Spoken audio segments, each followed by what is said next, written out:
ਸਨਮਾਨਯੋਗ ਗੁਰੂ ਪਿਆਰਿਓ, ਵਾਹਿਗੁਰੂ ਜੀ ਕਾ ਖਾਲਸਾ, ਵਾਹਿਗੁਰੂ ਜੀ ਕੀ ਫਤਿਹ। ਸਿੱਖ missionary college Ludhiana ਵੱਲੋਂ ਐਸਐਮਸੀ ਗੁਰਮਤਿ ਕਲਾਸ USA ਵਿੱਚ ਆਪ ਸਾਰਿਆਂ ਦਾ ਸਵਾਗਤ ਹੈ। ਆਪ ਸਾਰਿਆਂ ਨੂੰ ਜੀ ਆਖਦੇ ਹਾਂ ਜੀ। ਹਰ ਸ਼ਨੀਚਰਵਾਰ ਅਸੀਂ ਵੱਖ-ਵੱਖ ਵਿਸ਼ਿਆਂ ਦੇ ਉੱਤੇ ਵੱਖਰੇ-ਵੱਖਰੇ ਬੁਲਾਰਿਆਂ ਨੂੰ ਆਪ ਜੀ ਦੇ ਸਨਮੁਖ ਕਰਦੇ ਹਾਂ। ਸਾਡੀ ਕੋਸ਼ਿਸ਼ ਹੈ ਕਿ ਰੋਜ਼ਾਨਾ ਇਸ ਕਲਾਸ ਵਿੱਚ ਜਿਹੜੇ ਵੀਰ ਭੈਣ ਜੁੜਦੇ ਹਨ ਉਹ ਕੁਛ ਨਾ ਕੁਛ ਸਿੱਖਣ ਤੇ ਉਹ ਸਾਡੇ ਨਾਲ ਸਾਂਝਾ ਕਰਨ। ਇਸ ਤਰ੍ਹਾਂ ਹੀ ਪਿਛਲੀ ਵਾਰੀ 2-3 ਹਫ਼ਤੇ ਪਹਿਲਾਂ ਭੈਣ ਜੀ ਤੇਜਿੰਦਰ ਕੌਰ ਜੀ ਦਿੱਲੀ ਵਾਲਿਆਂ ਨੇ ਸਾਡੇ ਨਾਲ ਚਿੰਤਾ ਤੋਂ ਆਨੰਦ ਤੱਕ ਦਾ ਸਫ਼ਰ ਸੀ, ਬਹੁਤ ਪਿਆਰ ਨਾਲ ਸਾਡਾ ਉਹ ਪ੍ਰੈਜੈਂਟੇਸ਼ਨ ਕੀਤੀ। ਅੱਜ ਦਾ ਸਾਡਾ ਵਿਸ਼ਾ ਹੈ ਸਾਚਾ ਨਾਮ ਮੇਰਾ ਆਧਾਰੋ। ਸਾਡੇ ਭੈਣ ਜੀ ਸੁਖਦੇਵ ਕੌਰ ਜੀ ਜੋ ਲਗਾਤਾਰ ਕਲਾਸਾਂ ਵਿੱਚ ਹਾਜ਼ਰੀ ਭਰਦੇ ਹਨ, ਉਹਨਾਂ ਦੀ ਸੇਵਾ ਹੈ। ਬੇਨਤੀ ਕਰਦਾ ਹਾਂ ਭੈਣ ਜੀ ਸੁਖਦੇਵ ਕੌਰ ਜੀ ਕਿਰਪਾ ਕਰੋ ਤੋ ਅੱਜ ਦੀ ਕਿਰਪਾ ਕਰਕੇ ਜੋ ਅੱਜ ਦੀ ਕਲਾਸ ਹੈ, ਆਪ ਜੀ ਦਾ ਵਿਸ਼ਾ ਹੈ ਸਾਚਾ ਨਾਮ ਮੇਰਾ ਆਧਾਰੋ। ਇਸ ਵਿਸ਼ੇ ਨੂੰ ਸਾਡੇ ਨਾਲ ਸਾਂਝਾ ਕਰੋ ਜੀ ਭੈਣ ਜੀ ਸੁਖਦੇਵ ਕੌਰ ਜੀ। ਵਾਹਿਗੁਰੂ ਜੀ ਕਾ ਖਾਲਸਾ, ਵਾਹਿਗੁਰੂ ਜੀ ਕੀ ਫਤਿਹ। बहुत ही सत्कारयोग वीर जी हरजीत सिंह जी ते बाकी सारे ही सत्कारयोग विद्वानां ते गुरमुख वीरां भैणां नूं बड़े ही अदब सत्कार ते प्यार नाल बुलाई फतेह प्रवान होवे जी। वाहिगुरू जी का खालसा, वाहिगुरू जी की फतेह। मैं शुरू करन तो पहला ही तुहाडे सारिਆਂ कोलों माफी मंगदी हां क्योंकि मैनूं पता है कि मेरियां बहुत सारियां गलतियां हन, मैं अनजान हां। तुसीं सारे ही विद्वान ते ज्ञानवान हो, जरूर माफ कर देना जी, बहुत बहुत धन्नवाद होएगा। मैं अपने आप नूं वडभागी समझदी हां जो गुरु जी ने किरपा करके मैनूं गुरमति क्लासां नाल पिछले 3.5 सालों तो जोड़िया है, जिन्हां क्लासां तो मैं हर रोज कुछ नवां सिख रही हां। मैनूं इन्ना ज्ञान तो नहीं है, पर गुरमति दीआं इन्हां जमातां तो मैं जो कुछ अज तक समझिया है जां सिੱਖਿਆ है ਉਸੇ ਨੂੰ ਹੀ ਮੈਂ ਲਿਖਿਆ ਹੈ ਤੇ ਤੁਹਾਡੇ ਨਾਲ ਸਾਂਝਾ ਕਰਨ ਜਾ ਰਹੀ ਹਾਂ। ਮੇਰਾ ਅੱਜ ਦਾ ਵਿਸ਼ਾ ਹੈ ਸਾਚਾ ਨਾਮ ਮੇਰਾ ਆਧਾਰੋ। ਜ਼ਿੰਦਗੀ ਇੱਕ ਅਣਦੇਖੀ ਸ਼ਕਤੀ ਹੈ ਜਿਸ ਦੀ ਪਰਿਭਾਸ਼ਾ ਦੇਣੀ ਬੜੀ ਔਖੀ ਹੈ। ਪ੍ਰਭੂ ਦੀ ਇਸ ਵਡਮੁੱਲੀ ਦਾਤ ਦਾ ਕੋਈ ਭੇਦ ਨਹੀਂ ਪਾ ਸਕਿਆ ਤੇ ਨਾ ਹੀ ਪਾ ਸਕੇਗਾ। ਵਿਗਿਆਨਕ ਵੀ ਸਮਝ ਨਹੀਂ ਸਕੇ ਕਿ ਮਨ ਵਿੱਚ ਵਿਚਾਰ ਕਿਵੇਂ ਆਉਂਦੇ ਹਨ। ਸਾਡੀ ਜ਼ਿੰਦਗੀ ਦਾ ਆਧਾਰ ਗੁਰਬਾਣੀ ਹੈ ਤੇ ਗੁਰਮਤਿ ਵਿੱਚ ਇਸ ਸ਼ਕਤੀ ਨੂੰ ਨਾਮ ਕਿਹਾ ਹੈ। ਨਾਮ ਆਧਾਰ ਤੋਂ ਬਿਨਾ ਜੀਵਨ ਕਾਇਮ ਨਹੀਂ ਰਹਿ ਸਕਦਾ। ਗੁਰਬਾਣੀ ਗੁਰੂ ਹੈ ਤੇ ਗੁਰੂ ਬਾਣੀ ਹੈ। ਬਾਣੀ ਗੁਰੂ, ਗੁਰੂ ਹੈ ਬਾਣੀ, ਵਿੱਚ ਬਾਣੀ ਅੰਮ੍ਰਿਤ ਸਾਰੀ। ਭਗਤ ਕਬੀਰ ਜੀ ਤੇ ਇਹਨਾਂ ਸ਼ਬਦਾਂ ਵਿੱਚ कैसे जीवन होए हमारा जब ना होए राम नाम आधारा। भगत कबीर जी इत्थे दस रहे हैं कि इस संसार विच माया का प्रभाव इन्ना तेज है कि प्रभु के नाम के आसरे तो बिना जिंदगी जिउणी मुश्किल है। जे नाम होवे जिंदगी विच उस जीवन की कोई कीमत नहीं है। नाम होवे तां जीवन की कोई कीमत पा ही नहीं सकता। नानक नाम मिले तां जीवां तन मन थी विहरिया। नाम की दात नाल ही मनुख मानसिक ते आत्मिक तौर ते जिउंदा है। ये संसार एक टीम की तरह है। असीं सारे इत्थे खिडारी हाँ।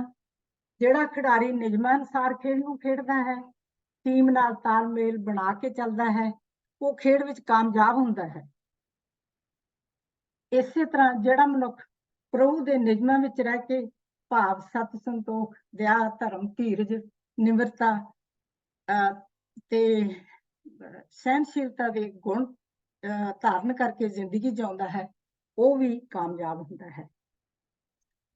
असीं इत्थे संसारी खेड नूं जितण लई आए हां ते जित के जाना ही साडा मकसद है, क्योंकि जीवन नूं अर्थ देण लई इसदा कोई मनोरथ कोई निशाना मिथना जरूरी है।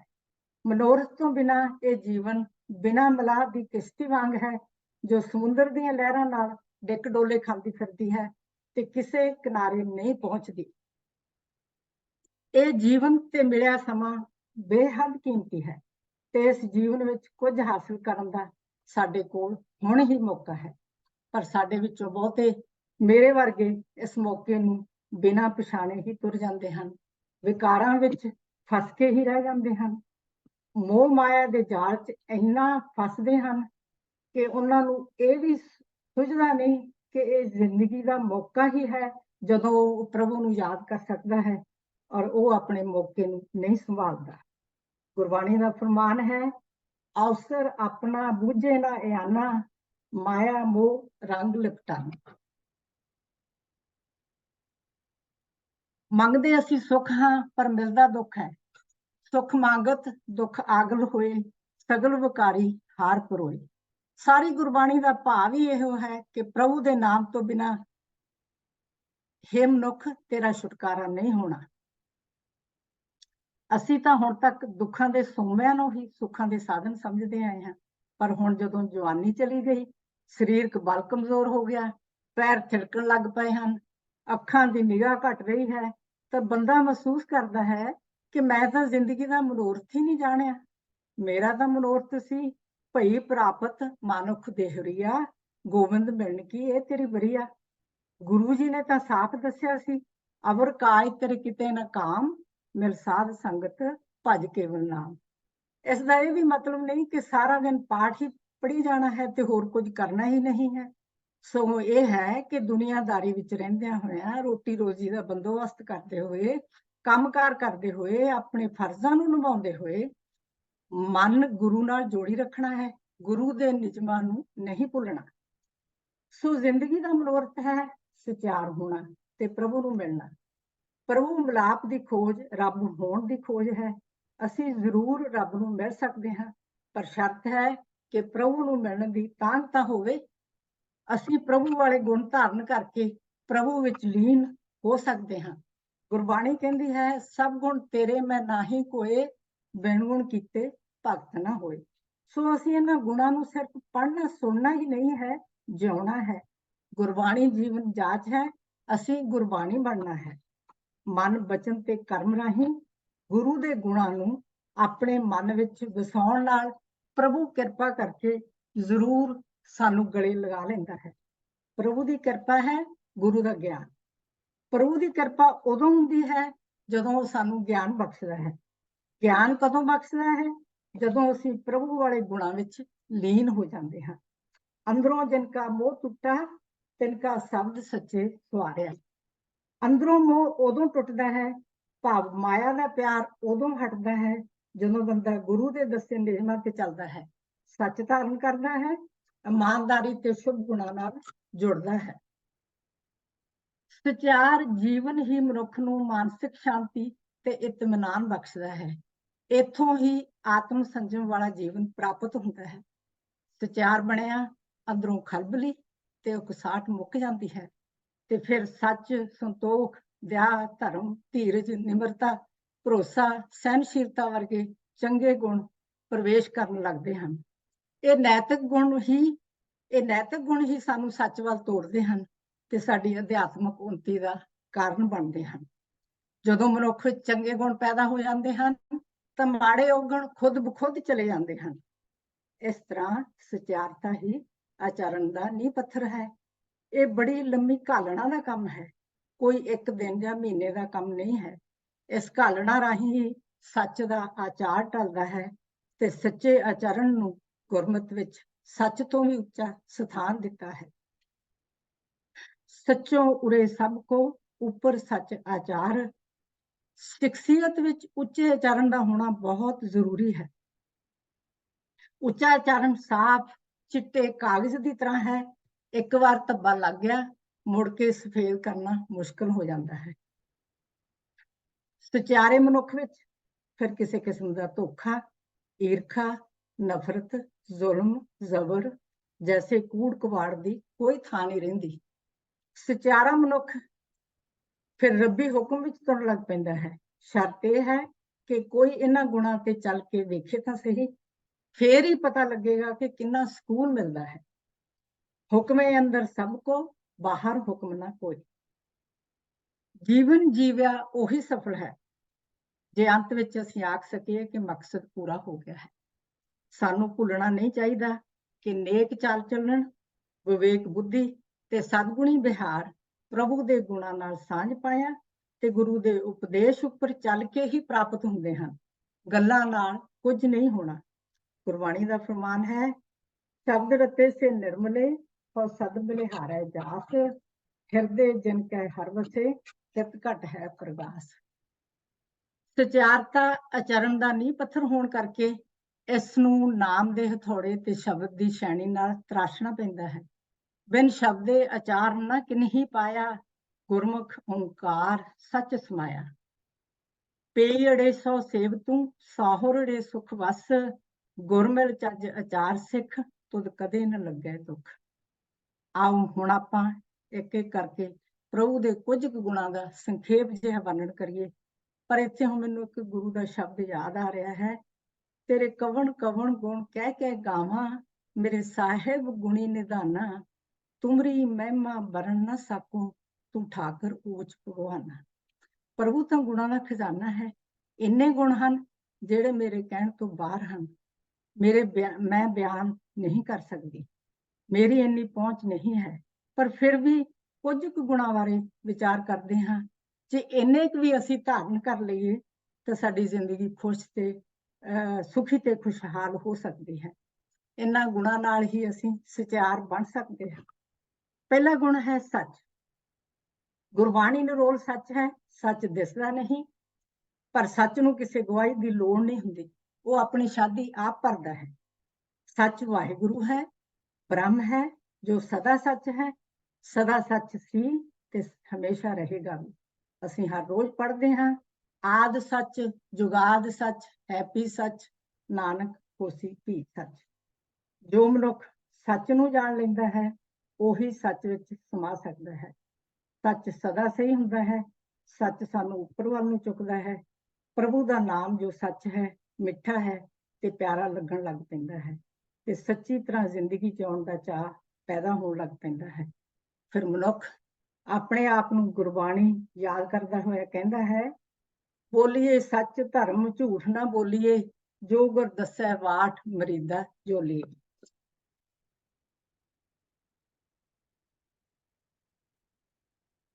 ਨੰਬਰ 2, ਸੰਤੋਖ। ਸੰਤੋਖ ਦਾ ਭਾਵ ਹੈ ਰੱਜ ਜਾਂ ਸਬਰ। ਜਿਸ ਪਾਸ ਸੰਤੋਖ ਨਹੀਂ, ਉਹ ਮਨੁੱਖ ਗਰੀਬ ਹੈ। ਸੰਤੋਖਵਾਨ ਜਿੱਡਾ ਕੋਈ ਅਮੀਰ ਨਹੀਂ। ਸੰਤੋਖੀ ਬੰਦਾ ਰੱਬ ਪਾਸੋਂ ਨਾਮ ਹੀ ਮੰਗਦਾ ਹੈ, ਹੋਰ ਕੁਝ ਨਹੀਂ। ਕਿਉਂਕਿ ਸੰਤੋਖੀ ਬੰਦੇ ਨੂੰ ਨਾਮ ਤੋਂ ਬਿਨਾਂ ਪਦਾਰਥਕ ਚੀਜ਼ਾਂ ਦੀ ਭੁੱਖ ਨਹੀਂ ਹੁੰਦੀ। ਉਹ ਕਹਿੰਦਾ ਹੈ, ਮਹਿਲਾ ਪੰਜਵਾਂ, ਬਿਨ ਤੁਧ ਹੋਰ ਜੇ ਮੰਗਣਾ, ਸਿਰ ਦੁੱਖਾਂ ਕੈ ਦੁੱਖ, ਦੇ ਨਾਮ ਸੰਤੋਖੀਆ, ਉਤਰੇ ਮਨ ਕੀ ਭੁੱਖ। ਨੰਬਰ 3, ਦਇਆ। ਕਿਸੇ ਨਿਮਾਣੇ ਤੇ ਲੋੜਵੰਦ ਮਨੁੱਖ ਉੱਪਰ ਤਰਸ ਕਰਕੇ ਉਸ ਦੀ ਮਦਦ ਕਰਨੀ ਦਇਆ ਹੈ। ਧਰਮੀ ਮਨੁੱਖ ਲੋੜਵੰਦਾਂ ਤੇ ਦਇਆ ਕਰਦਾ ਹੈ। ਪ੍ਰਭੂ ਵੀ ਐਸੇ ਮਨੁੱਖ ਉੱਪਰ ਖੁਸ਼ ਹੋ ਕੇ ਦਇਆ ਕਰਦਾ ਹੈ ਜਿਹੜਾ ਦੂਜਿਆਂ ਤੇ ਦਇਆ ਕਰਦਾ ਹੈ, ਤੇ ਉਸ ਬੰਦੇ ਦੀ ਮੱਤ ਵੀ ਵਧੀਆ ਹੋ ਜਾਂਦੀ ਹੈ। ਨੰਬਰ 4, ਧਰਮ। ਗੁਰੂ ਦੇ ਹੁਕਮ ਵਿੱਚ, ਉਸ ਦੇ ਨਿਯਮਾਂ ਵਿੱਚ ਰਹਿੰਦੇ ਹੋਏ ਆਪਣੇ ਫਰਜ਼ਾਂ ਦੀ ਪਾਲਣਾ ਕਰਨ ਨੂੰ ਧਰਮ ਕਹਿੰਦੇ ਹਨ। ਮਨੁੱਖ ਦੇ ਆਪਣੇ ਪ੍ਰਤੀ, ਪਰਿਵਾਰ ਪ੍ਰਤੀ, ਸਮਾਜਿਕ, ਧਾਰਮਿਕ, ਰਾਜਨੀਤਿਕ, ਵਿਹਾਰਕ ਤੇ ਵਾਤਾਵਰਣ ਪ੍ਰਤੀ ਬਹੁਤ ਸਾਰੇ ਫਰਜ਼ ਹਨ, ਜਿਨ੍ਹਾਂ ਨੂੰ ਪੂਰਾ ਕਰਨਾ ਸਾਡਾ ਸਭ ਦਾ ਫਰਜ਼ ਤੇ ਧਰਮ ਹੈ। ਨੰਬਰ 5, ਧੀਰਜ। ਚਿੱਤ ਦਾ ਟਿਕਾਓ ਵਿੱਚ ਰਹਿਣਾ, ਮੁਸੀਬਤਾਂ ਦੇ ਦੌਰਾਨ ਵੀ ਦਿਲ ਦਾ ਤਕੜਾ ਰਹਿਣਾ ਧੀਰਜ ਹੈ। ਗੁਰੂ ਦੀ ਮਿਹਰ ਸਦਕਾ ਹੀ ਧੀਰਜ ਪ੍ਰਾਪਤ ਹੁੰਦਾ ਹੈ। ਕਰ ਕਿਰਪਾ ਮੋਹਿ ਸਾਧ ਮਿਲਾਇਆ, ਮਨ ਤਨ ਸੀਤਲ ਧੀਰਜ ਪਾਇਆ। ਨੰਬਰ 6, ਨਿਮਰਤਾ। ਨਿਮਰਤਾ ਸ਼ੁਭ ਗੁਣਾਂ ਵਿੱਚੋਂ ਐਸਾ ਗੁਣ ਹੈ ਜੋ ਸ਼ਾਂਤੀ ਬਣਾਉਣ ਵਿੱਚ ਬਹੁਤ ਸਹਾਈ ਹੁੰਦਾ ਹੈ। ਨਿਮਰਤਾ ਵਿੱਚ ਮਿਠਾਸ ਹੈ। ਇਹ ਮਿੱਠ ਤੇ ਚੰਗਿਆਈਆਂ ਦਾ ਤੱਤ ਹੈ। ਮਿੱਠਤ ਨੀਵੀਂ ਨਾਨਕਾ, ਗੁਣ ਚੰਗਿਆਈਆਂ ਤੱਤ। ਨਿਮਰਤਾ ਟੁੱਟੇ ਰਿਸ਼ਤਿਆਂ ਨੂੰ ਜੋੜਦੀ ਹੈ ਤੇ ਰੁੱਸਿਆਂ ਨੂੰ ਮਨਾਉਂਦੀ ਹੈ। ਪਰ ਅਸੀਂ ਤਾਂ ਕਈ ਵਾਰੀ ਆਪਣੇ ਨਜ਼ਦੀਕੀਆਂ ਨੂੰ ਇਸ ਕਰਕੇ ਹੀ ਫੋਨ ਨਹੀਂ ਕਰਦੇ ਕਿ ਉਸਨੇ ਮੈਨੂੰ ਫੋਨ ਨਹੀਂ ਕੀਤਾ, ਮੈਂ ਕਿਉਂ ਕਰਾਂ, ਤੇ ਰੋਸੇ ਹੋਰ ਵਧਾ ਲੈਂਦੇ ਹਾਂ।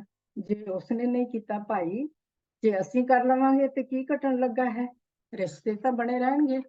ਗੰਢ ਪ੍ਰੀਤੀ ਮਿੱਠੇ ਬੋਲ। ਮਿੱਠੇ ਬੋਲਾਂ ਨਾਲ ਤਾਂ प्यार दे रिश्ते बने रहंदे हन। भरोसा नंबर 7, किसी दा आसरा लेना सिर्फ उस दा जो भरोसेयोग होवे, जो आसरा देण दे समर्थ होवे। सो भरोसा तां केवल गुरु दा ही है, जो भरोसेयोग है ਉਹੀ हर प्रकार की समर्था का मालिक है। पर साडे विचों बहुते डेरे वाले बाबे ते भरोसा करते हैं, ਜਿਹੜੇ खुद गुरबाणी अनुसार नहीं चलते। कहो नानक एको भरोसा है, एको भरोसो बंधन काटनहार गुर।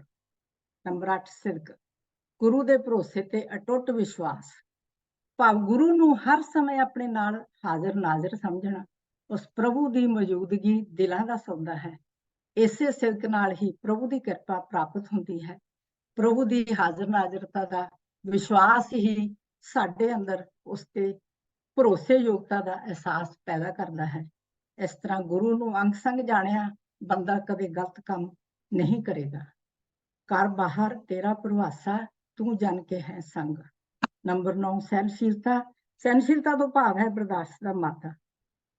उन्हां बंदियां दी राय नूं बर्दाश्त करना जो साडे नाल बिल्कुल सहमत नहीं हैं।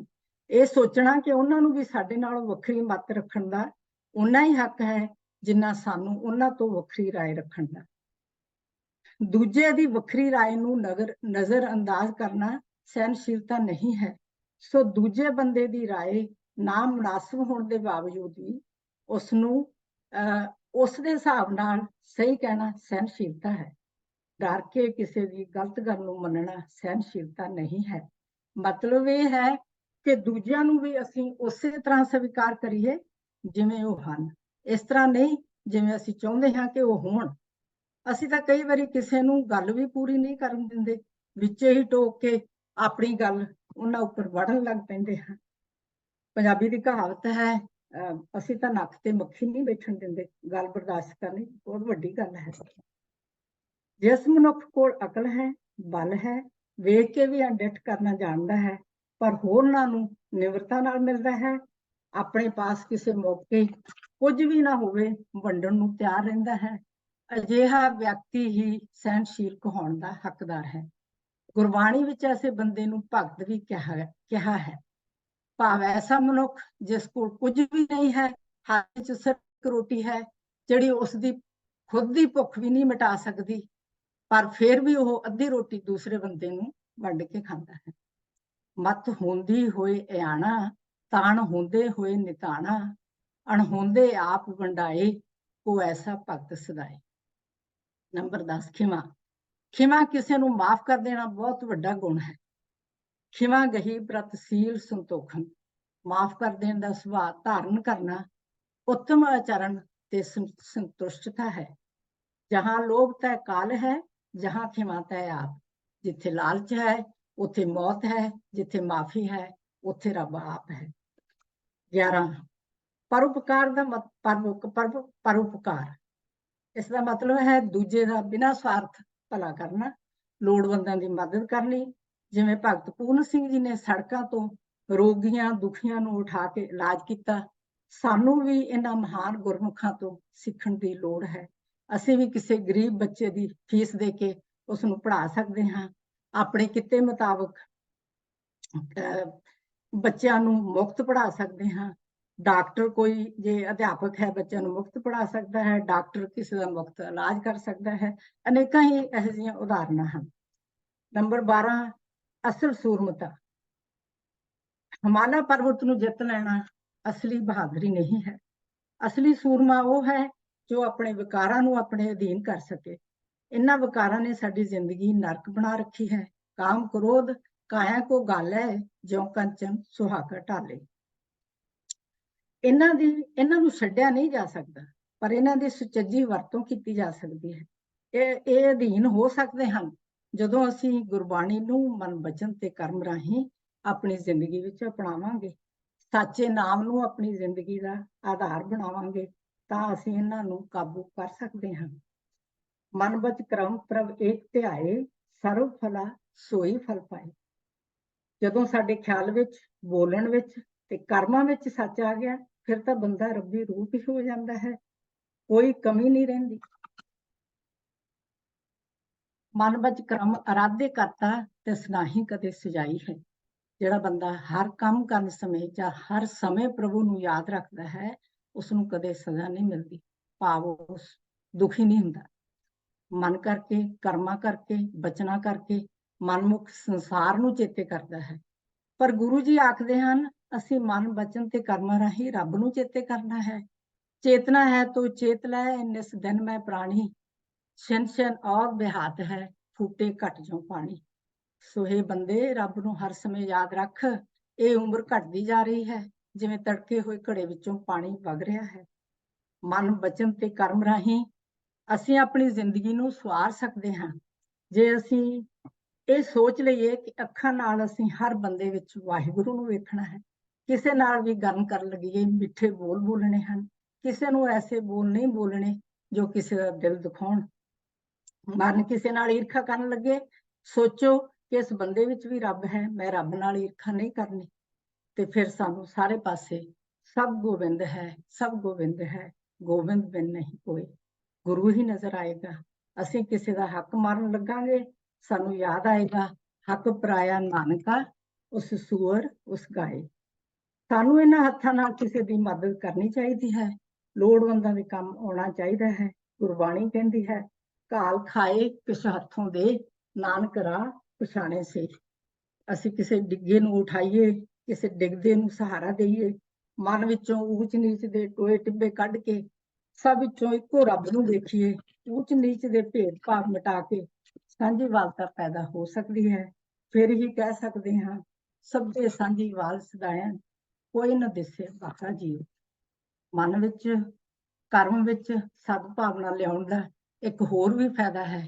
ਦੂਜੇ ਦਾ ਤਾਂ ਭਲਾ ਹੁੰਦਾ ਹੀ ਹੈ, ਤੁਹਾਡਾ ਆਪਣਾ ਵੀ ਭਲਾ ਹੈ, ਸਾਰੀ ਦੁਨੀਆ ਦਾ ਹੀ ਭਲਾ ਹੈ। ਅਸੀਂ ਕਹਿੰਦੇ ਤਾਂ ਹਾਂ ਕਿ ਰੱਬ ਹਰ ਥਾਂ ਹੈ, ਜੋ ਕੁਝ ਕਰਦਾ ਹੈ ਸਭ ਠੀਕ ਹੀ ਕਰਦਾ ਹੈ। ਪਰ ਜਦੋਂ ਅਸੀਂ ਕਰਮ ਕਰਦੇ ਹਾਂ, ਕਿਸੇ ਨਾਲ ਵਿਹਾਰ ਕਰਨ ਲੱਗਦੇ ਹਾਂ, ਤਾਂ ਸਾਨੂੰ ਰੱਬ ਯਾਦ ਨਹੀਂ ਰਹਿੰਦਾ।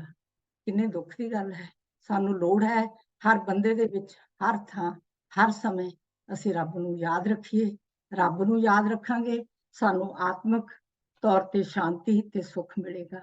ਨਾ ਕੋ ਵੈਰੀ ਨਾ ਹੀ ਬੇਗਾਨਾ, ਸਗਲ ਸੰਗ ਹਮਕੋ ਬਣਾਏ। ਅਸੀਂ ਆਪਣੇ ਕਰਮਾਂ ਕਰਕੇ ਜ਼ਿੰਦਗੀ ਨੂੰ ਸੁਖੀ ਜਾਂ ਦੁਖੀ ਕੀਤਾ ਹੋਇਆ ਹੈ। ਬੰਦੇ ਦੇ ਕਰਮ ਬੀਜ ਵਰਗੇ ਹੁੰਦੇ ਹਨ, ਜਿਹੋ ਜਿਹਾ ਬੀਜ ਅਸੀਂ ਬੀਜਾਂਗੇ ਉਹੋ ਜਿਹਾ ਹੀ ਫਲ ਲੱਗਦਾ ਹੈ। ਇੱਕ ਨਫ਼ਰਤ ਦਾ ਬੀਜ ਬੀਜਾਂਗੇ, ਹਜ਼ਾਰਾਂ ਨਫ਼ਰਤ ਵਾਲੇ ਬੀਜ ਪੈਦਾ ਹੋ ਜਾਣਗੇ। ਪ੍ਰੇਮ ਕਰਾਂਗੇ, ਪ੍ਰੇਮ ਵਾਲੇ ਫਲ ਫੁੱਲ ਲੱਗਣਗੇ। ਸਾਨੂੰ ਚਾਹੀਦਾ ਹੈ ਕਿ ਅਸੀਂ ਅਜਿਹੇ ਕੰਮ ਕਰੀਏ ਜਿਸ ਨਾਲ ਸਾਡਾ ਪਰਿਵਾਰ, ਸਮਾਜ ਸੁਖੀ ਹੋ ਜਾਵੇ ਤੇ ਸਾਨੂੰ ਤੇ ਉਹਨਾਂ ਨੂੰ ਸਤਿਕਾਰ ਮਿਲੇ। ਜਿੰਨੀ ਮੇਰੀ ਰੂਹ ਨੂੰ ਸਤਿਕਾਰ ਦੀ ਲੋੜ ਹੈ, ਉਨੀ ਹੀ ਦੂਜੇ ਨੂੰ ਵੀ ਹੈ, ਚਾਹੇ ਉਹ ਬੱਚਾ ਹੈ, ਬੁੱਢਾ ਹੈ ਜਾਂ ਨੌਜਵਾਨ। ਜੋ ਕੁਝ ਅਸੀਂ ਆਪਣੇ ਲਈ ਚਾਹੁੰਦੇ ਹਾਂ, ਉਹ ਦੂਜਿਆਂ ਨੂੰ ਵੀ ਦਿਓ। ਇਹ ਸੰਸਾਰ ਖੂਹ ਦੀ ਤਰ੍ਹਾਂ ਹੈ, ਜਿਹੋ ਜਿਹੀ ਆਵਾਜ਼ ਖੂਹ ਵਿੱਚ ਮਾਰਾਂਗੇ ਉਹੋ ਜਿਹੀ ਹੀ ਵਾਪਸ ਆਏਗੀ। ਜਿਹੜੇ ਬੰਦੇ ਦੂਜਿਆਂ ਦੀ ਖੁਸ਼ੀ ਬਾਰੇ ਸੋਚਦੇ ਹਨ, ਦੂਜੇ ਸਾਰੇ ਮਿਲ ਕੇ ਉਹਨਾਂ ਦੀ ਖੁਸ਼ੀ ਬਾਰੇ ਸੋਚਦੇ ਹਨ। ਜੋ ਕੁਝ ਅਸੀਂ ਦੂਜਿਆਂ ਨੂੰ ਦਿੰਦੇ ਹਾਂ, ਉਹੀ ਮੁੜ ਸਾਡੇ ਕੋਲ ਵਾਪਸ ਆ ਜਾਂਦਾ ਹੈ। ਹਰ ਬੰਦਾ ਸਮਾਜ ਦਾ ਹਿੱਸਾ ਹੈ। ਆਤਮਿਕ ਤੌਰ ਤੇ ਅਸੀਂ ਸੁਖੀ ਉਦੋਂ ਹੋਵਾਂਗੇ ਜਦੋਂ ਸਾਰੇ ਪਾਸੇ ਪ੍ਰੇਮ ਵੰਡਣ ਲੱਗ ਪਵਾਂਗੇ। ਪ੍ਰਭੂ ਨੂੰ ਹਰ ਥਾਂ ਤੇ ਹਰੇਕ ਵਿੱਚ ਵੇਖਣ ਲੱਗ ਪਵਾਂਗੇ। ਪ੍ਰਭੂ ਨੂੰ ਵੇਖਣ ਨਾਲ ਬੰਦਾ ਹਰ ਥਾਂ ਪ੍ਰੇਮ ਹੀ ਵੰਡਦਾ ਹੈ ਤੇ ਦੂਜਿਆਂ ਦੀ ਭਲਾਈ ਕਰਦਾ ਹੈ। ਬ੍ਰਹਮ ਦਿਸੇ ਬ੍ਰਹਮ ਸੁਣੀਏ, ਏਕ ਏਕ ਵਖਾਣੀਏ, ਆਤਮ ਪਸਾਰਾ ਕਰਨ ਹਾਰਾ, ਪ੍ਰਭ ਬਿਨਾ ਨਹੀਂ ਜਾਣੀਏ। ਇਹ ਜ਼ਿੰਦਗੀ ਬੜੀ ਛੋਟੀ ਹੈ। ਇਹ ਤਾਂ ਕੋਠੇ ਦੀ ਛੱਤ ਦੀ ਦੌੜ ਜਿੰਨੀ ਹੈ। ਜਿਵੇਂ ਕਿ ਫਰੀਦ ਜੀ ਇਸ ਸ਼ਲੋਕ ਵਿੱਚ ਕਹਿੰਦੇ ਹਨ, ਫਰੀਦਾ ਕੋਠੇ ਧੁੱਕਣ ਕੇਤੜਾ, ਫਿਰ ਨੀਂਦੜੀ ਨਿਵਾਰ, ਜੋਦੈ ਲੱਦੇ ਗਾਣਵੇ, ਗਏ ਬੁਲਾੜ ਬੁਲਾੜ। ਫਰੀਦਾ, ਇਹ ਕੋਠੇ ਦੀ ਦੌੜ ਕਿੱਥੋਂ ਤੱਕ ਹੈ? ਤੂੰ ਵਿਕਾਰਾਂ ਦੀ ਨੀਂਦ ਚੋਂ ਉੱਠ ਜਾ, ਜਾਗ ਜਾ।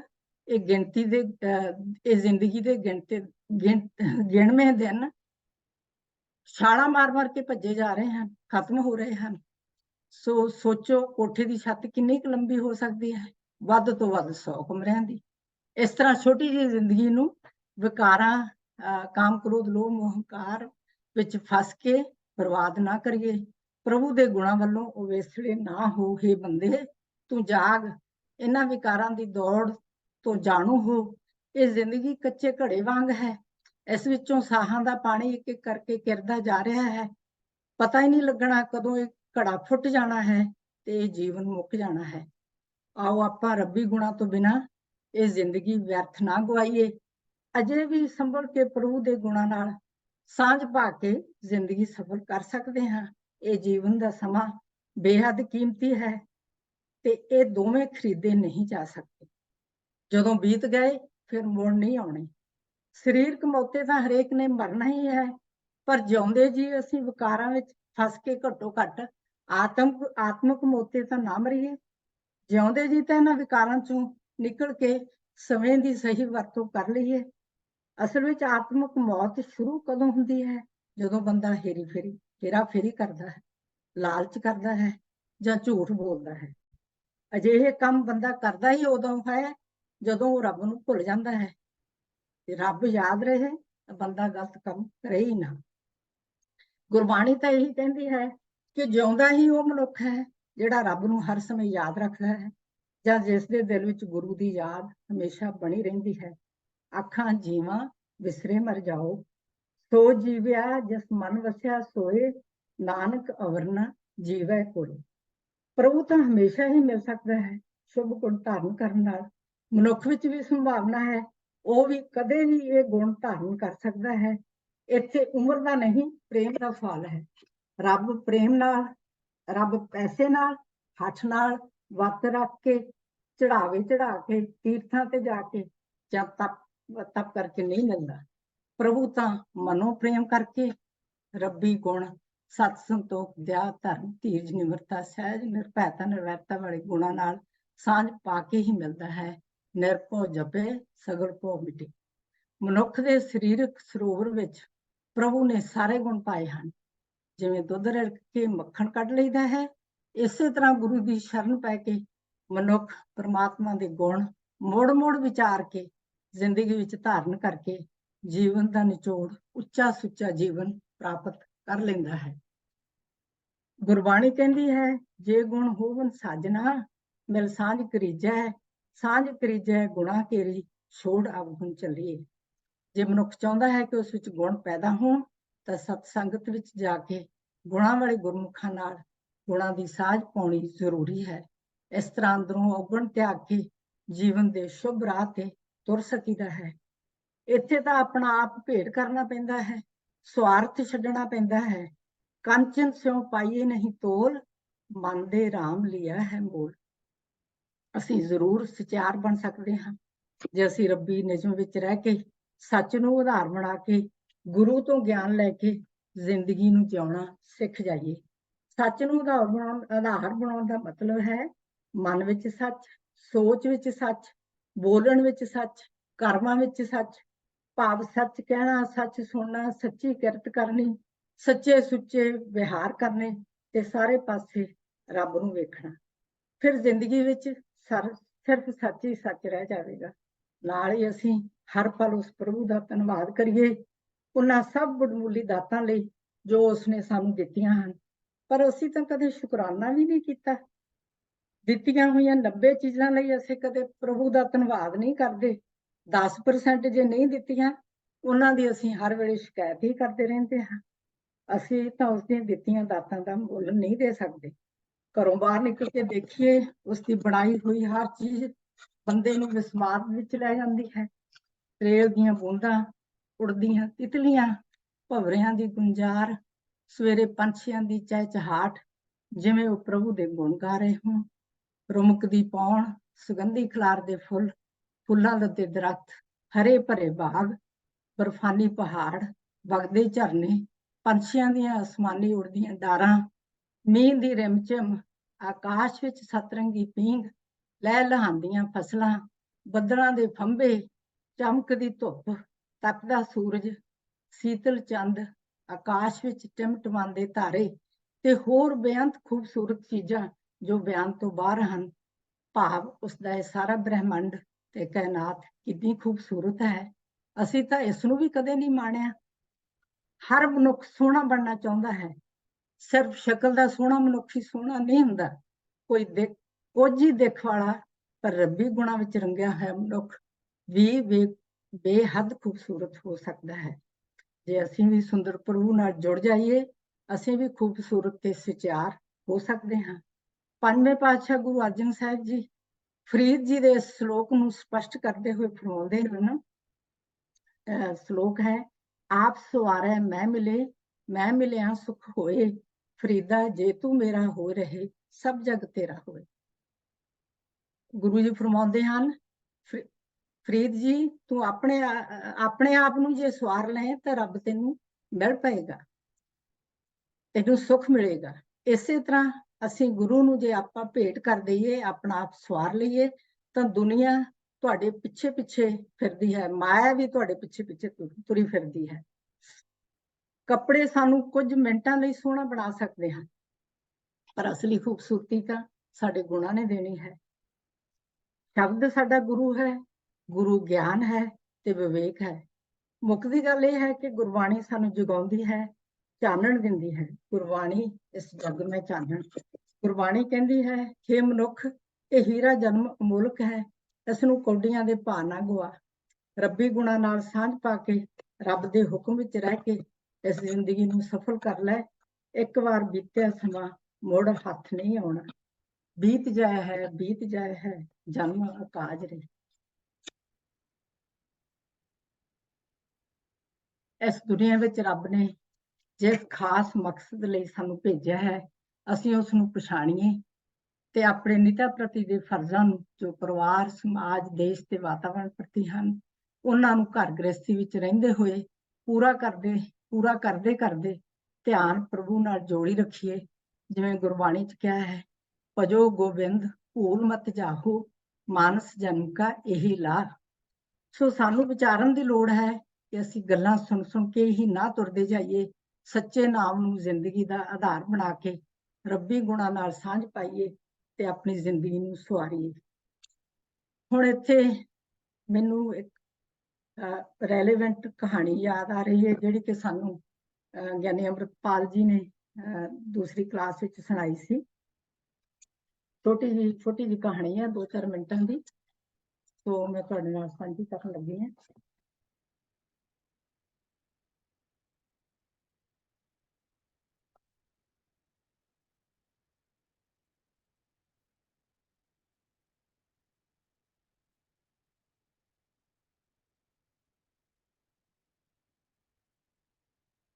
ਇੱਕ ਵਾਰ ਦੀ ਗੱਲ ਹੈ ਕਿ ਇੱਕ ਅਮੀਰ ਆਦਮੀ ਨੇ ਪੂਲ ਪਾਰਟੀ ਕੀਤੀ ਤੇ ਆਪਣੇ ਸਭ ਦੋਸਤਾਂ ਮਿੱਤਰਾਂ ਨੂੰ ਬੁਲਾਇਆ।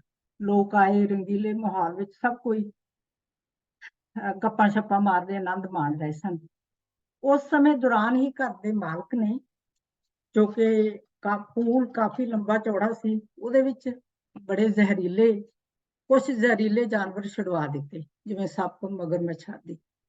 ਥੋੜੀ ਦੇਰ ਬਾਅਦ ਐਲਾਨ ਹੋਇਆ ਕਿ ਜਿਹੜਾ ਵੀ ਨੌਜਵਾਨ ਇਸ ਪੂਲ ਨੂੰ ਇੱਕ ਕਿਨਾਰੇ ਤੋਂ ਤਰ ਕੇ ਦੂਜੇ ਕਿਨਾਰੇ ਪਹੁੰਚੇਗਾ, ਉਸ ਨੂੰ ਇਨਾਮ ਤਾਂ ਮਿਲੇਗਾ ਹੀ, ਨਾਲ ਹੀ ਮੈਂ ਆਪਣੀ ਬੇਟੀ ਦੀ ਸ਼ਾਦੀ ਵੀ ਉਸੇ ਨਾਲ ਕਰਾਂਗਾ।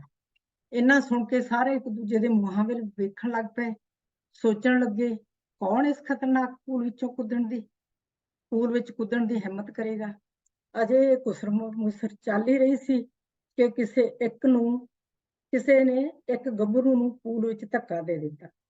ਉਹ ਨੌਜਵਾਨ ਜਿਉਂ ਹੀ ਪੂਲ ਵਿੱਚ ਡਿੱਗਿਆ, ਉਸਨੂੰ ਆਪਣੀ ਜਾਨ ਦੀ ਬਣ ਗਈ। ਫਟਾਫਟ ਉਸਨੇ ਤੇਜ਼ੀ ਨਾਲ ਤੈਰਨਾ ਸ਼ੁਰੂ ਕਰ ਦਿੱਤਾ।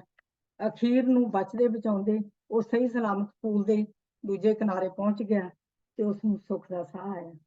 ਸਾਰੇ ਲੋਕ ਉਸਨੂੰ ਵਧਾਈਆਂ ਦੇਣ ਲੱਗੇ, ਤਾੜੀਆਂ ਦਾ ਮਾਹੌਲ ਗੂੰਜ ਉੱਠਿਆ। ਉਹ ਕਹਿਣ ਲੱਗਾ, ਠਹਿਰੋ, ਵਧਾਈਆਂ ਬਾਅਦ ਚ ਦਿਓ, ਪਹਿਲਾਂ ਮੈਨੂੰ ਇਹ ਦੱਸੋ ਕਿ ਮੈਨੂੰ ਧੱਕਾ ਕਿਸਨੇ ਦਿੱਤਾ ਸੀ। ਸੋ ਮੇਰੇ ਕਹਿਣ ਦਾ ਭਾਵ ਇਹ ਹੈ ਕਿ ਕਈ ਵਾਰੀ ਮਨੁੱਖ ਸਮਰੱਥਾ ਹੋਣ ਦੇ ਬਾਵਜੂਦ ਵੀ, ਭਾਵੇਂ ਥੋੜੀ ਹੀ ਹੋਵੇ, ਉਹ ਕੰਮ ਕਰਨ ਨੂੰ ਤਿਆਰ ਨਹੀਂ ਹੁੰਦਾ। ਪਰ ਜੇ ਕੋਈ ਉਸਨੂੰ ਥੋੜਾ ਜਿਹਾ ਵੀ ਪੁਸ਼ ਕਰੇ ਜਾਂ ਪ੍ਰੇਰਿਤ ਕਰੇ ਤਾਂ ਦੂਜਾ ਬੰਦਾ ਕੰਮ ਕਰ ਲੈਂਦਾ ਹੈ।